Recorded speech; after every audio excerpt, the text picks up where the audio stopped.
Buenos días, hermanos. Hoy continuamos hablando de este punto tan interesante y apasionante que es acerca de la muerte de Cristo. Conocemos que el hombre, una vez que peca, la justicia y la santidad de Dios le obliga a condenar el pecado.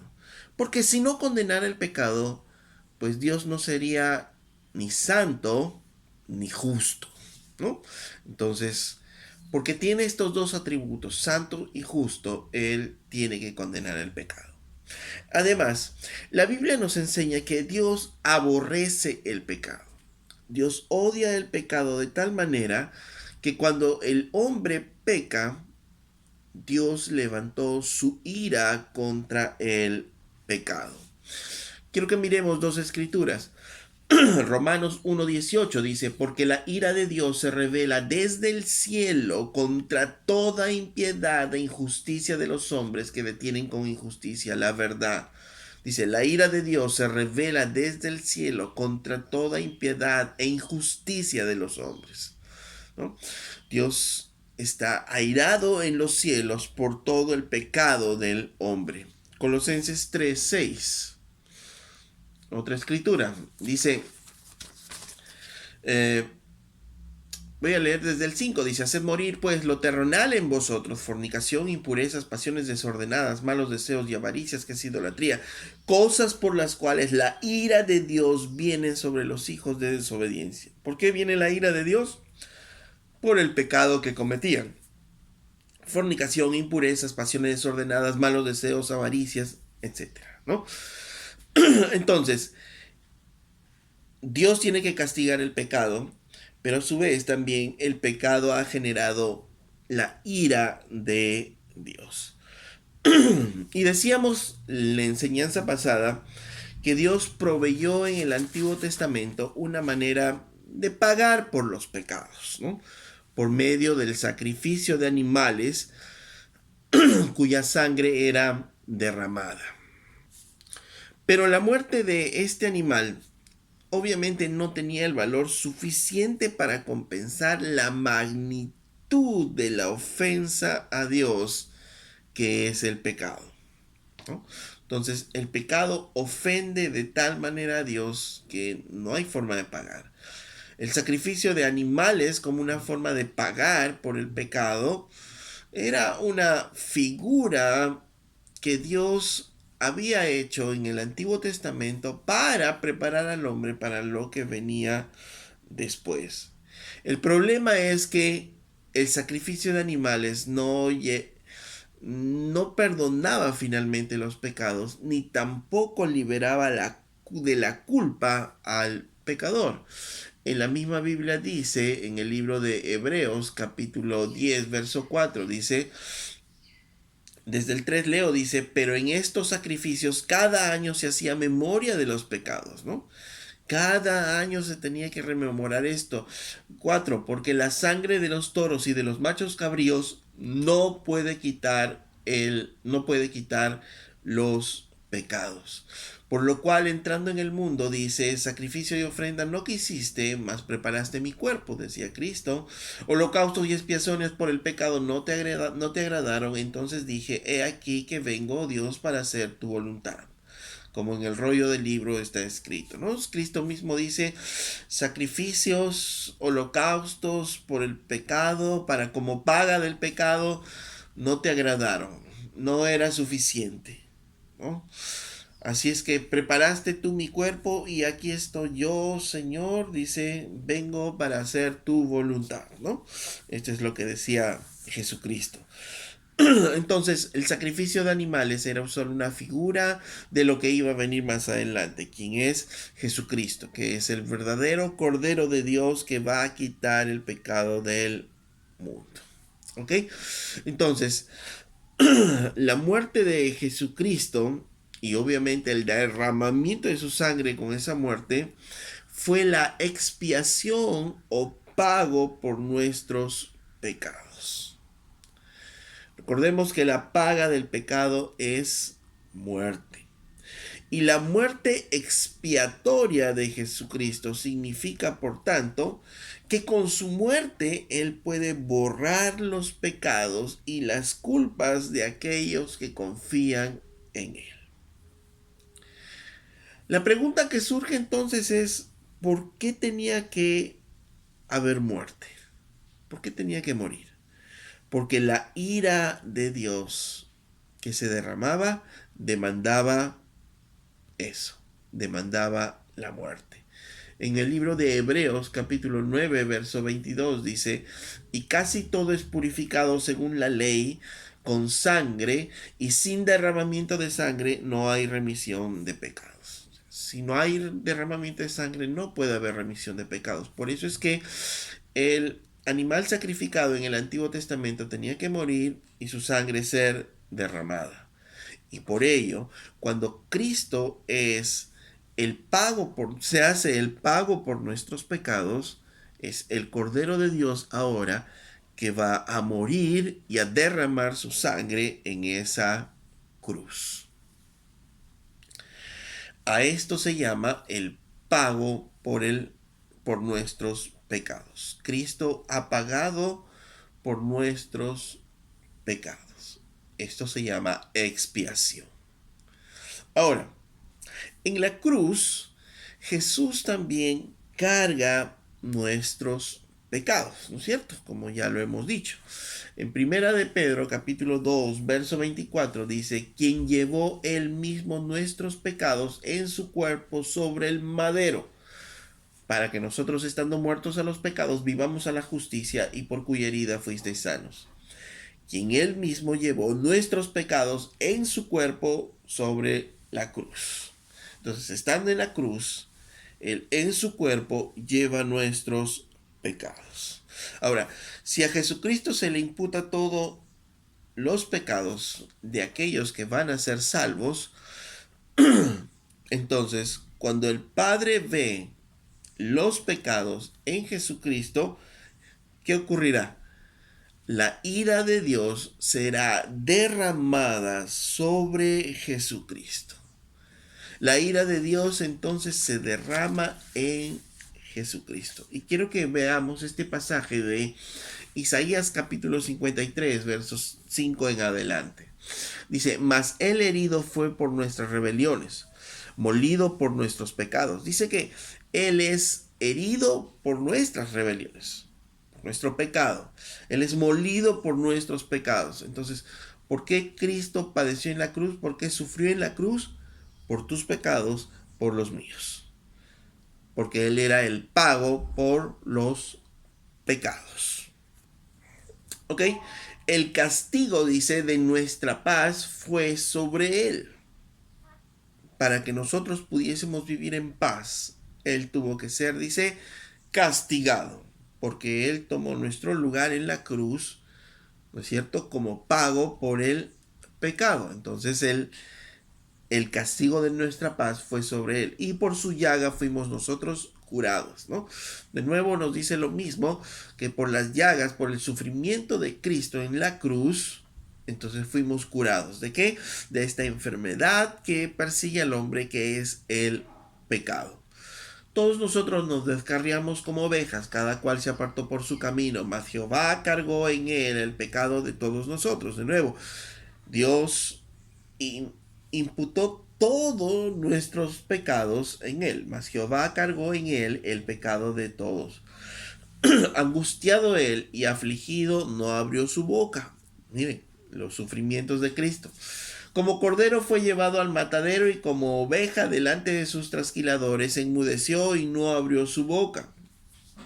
Por cárcel y por juicio fue quitado, y su generación, ¿quién la contará? Porque fue cortado de la tierra de los vivientes, y por la rebelión de mi pueblo fue herido. De nuevo, por la rebelión, por el pecado fue herido. Como cordero fue llevado al matadero. ¿Por qué? Porque él ahora es el pago por el pecado. Él mismo se ofrece como pago por el pecado, como ese cordero para pagar el pecado. Sigue diciendo en el verso Verso 9, ¿no? Y se dispuso con los impíos su sepultura, mas con los ricos fue su muerte, aunque nunca hizo maldad ni hubo engaño en su boca. Era el justo Jesús muriendo en la cruz. Verso 10, con todo eso Jehová quiso quebrantarlo. Dios quiso quebrantarlo. ¿Por qué? Sujetándole a padecimiento. Dios lo hizo padecer, lo quebrantó ahí en la cruz, cuando haya puesto su vida en expiación por el pecado. Cuando Él finalmente derrame su sangre y muera como pago del pecado, dice, como expiación por el pecado, como pago por el pecado, verá linaje, vivirá por largos días y la voluntad de Jehová será en su mano prosperada. Luego, verso 11, verá el fruto de la aflicción de su alma. ¿Quién está viendo esto? Jehová, dice el Padre, verá el fruto de la aflicción de su alma al ver el sufrimiento de Cristo en la cruz, porque Él, recuerden que está derramando toda su ira, porque Él quiso, dice, Él lo hizo sufrir, Él quiso, dice el Padre, porque estaba derramando toda su ira. ¿Y por qué estaba derramando toda su ira? Porque los pecados habían sido imputados sobre Él. Dice, eh, verá el fruto de la aflicción de su alma y quedará satisfecho. Y quedará satisfecho. ¿Quién quedará satisfecho? El Padre, Dios mismo, Jehová. ¿Por qué? ¿Por qué quedará satisfecho? Porque recordemos que después del pecado, el hombre al pecar, entonces la justicia de Dios demandaba que ese pecado sea pagado. Y si bien es cierto, en el Antiguo Testamento se ofrecían animales, pero no era un pago significativo. La ira de Dios, por tanto, estaba acumulándose en Dios para y contra el hombre por los pecados. Entonces, cuando Dios mira en que Jesucristo en la cruz es el pago suficiente, pudo pagarlo, porque ningún hombre podría pagarlo. Jesucristo entonces, al pagar en la cruz, llegó a satisfacer finalmente la justicia de Dios, la ira de Dios. Es como cuando alguien comete un delito y lo condenan a X años en prisión por ello, y cuando termina de cumplir todo ello le dicen, bueno, ya usted puede salir. La justicia fue satisfecha. De la misma manera, Cristo en la cruz satisfizo la justicia de Dios y por tanto también satisfizo la ira de Dios, por lo cual la ira se aparta ya del hombre, ¿no? Y dice, de nuevo leo el verso 11, y verá el fruto de la aflicción de su alma y quedará satisfecho. Por su conocimiento justificará mi siervo justo a muchos. Entonces, esto es lo que iba a pasar, ¿no es cierto? Al satisfacerse la justicia de Dios, cuando Cristo muere en la cruz, dice, por lo que aconteció, dice, por su conocimiento justificará a mi siervo a muchos. Por eso es que después de su muerte, todos los que siguen a Jesús son justificados delante del Padre. Dice, y llevará la iniquidad de ellos. Y llevó el pecado de ellos. Por tanto, yo le daré parte con los grandes y con los fuertes repartirá despojos, por cuanto derramó su vida hasta la muerte y fue contado con los pecadores, habiendo él llevado el pecado de muchos y orado por los transgresores. La muerte de Jesús entonces propició o satisfizo la ira de Dios, alejándola de nosotros. En la cruz entonces Jesús tomó nuestro lugar, ¿no es cierto? Nos sustituyó ahí donde nosotros deberíamos estar. Él tomó nuestros pecados y él mismo se hizo sacrificio. Él mismo se presentó como el sacrificio, como el cordero para el sacrificio, para pagar nuestros pecados. Eso se llama expiación. Y para de esa manera poder satisfacer la ira, la justicia de Dios. Y eso se llama propiciación. Entonces, la justicia de Dios es satisfecha totalmente y la ira de Dios se aparta de nosotros y ya no hay más ira para con nosotros. Cuando Jesús en la cruz dice todo es consumado, significa que toda obra de redención ya fue hecha. ¿Y eso qué incluye o qué significa de acuerdo a Isaías? Que cuando el Padre mira que ya realmente fue pagado todo y se satisfizo su justicia, entonces Jesús pudo decir, todo está consumado. Padre, en tus manos encomiendo mi espíritu. Jesús cumplió toda obra, toda justicia de Dios fue satisfecha, porque Él se bebió toda gota de la ira de Dios. Padre, aparta de mí esta copa, decía. ¿De qué copa habla? La copa de la ira de Dios que iba a ser derramado sobre él. Y en él, en Jesucristo, entonces se satisface la justicia de Dios. Él paga por nuestros pecados, tomando nuestro lugar en la cruz, y así es posible nuestra redención. Por tanto, cuando tú escuches este término, la expiación vicaria y propiciatoria para Dios, estamos hablando de que de todo lo que estamos hablando, de todo lo que hemos dicho, ¿no es cierto? Ya no son términos ajenos para ti. Cuando hablamos de la expiación vicaria, estamos diciendo que Jesucristo pagó por nuestros pecados, como tomando nuestro lugar en la cruz. Y propició la justicia de Dios significa que satisfizo la justicia de Dios.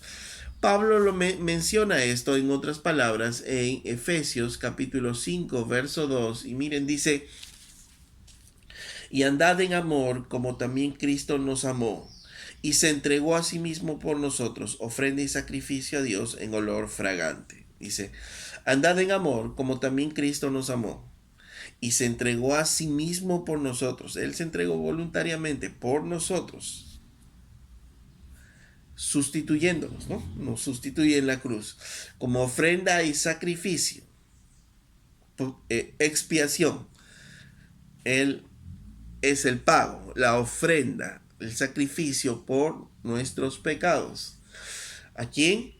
A Dios, en olor fragante. ¿Por qué en olor fragante? Porque se satisface la justicia de Dios, ¿no? Entonces, cuando Pablo está diciendo que andad en amor como también Cristo nos amó y se entregó a sí mismo por nosotros, ofrenda y sacrificio a Dios en olor fragante, está hablando lo que, lo que en términos teológicos se conoce como la muerte vicaria, expiatoria y propiciatoria de Jesucristo. Y ahora, con todo ello, ¿qué es lo que pasó? Primera de Tesalonicenses, capítulo 1, verso 10. Como ya la justicia de Dios fue satisfecha, decíamos que la ira de Dios se aparta de nosotros, dice. Que nos toca a nosotros y esperar de los cielos a su Hijo, al cual resucitó de los muertos, a Jesús, quien nos libra de la ira venidera. ¿Eso qué significa? Que la ira de Dios está sobre quienes, sobre aquellos que no tienen a Jesucristo todavía.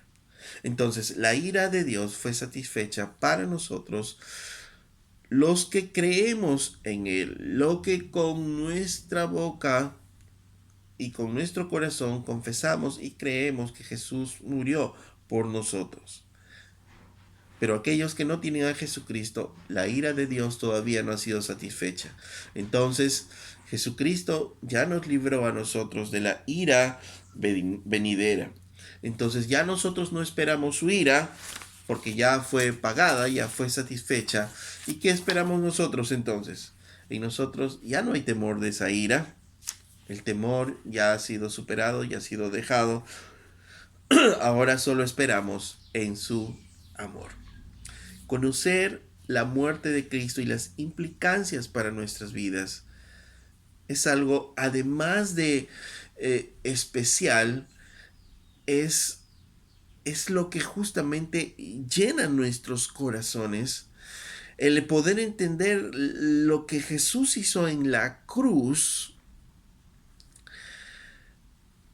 realmente limpia nuestros pecados, nos da una nueva perspectiva de Dios. Y como Pablo mismo decía, y ahora lo que nos queda que es andar en amor, por todo lo que hizo Cristo en la cruz por nosotros.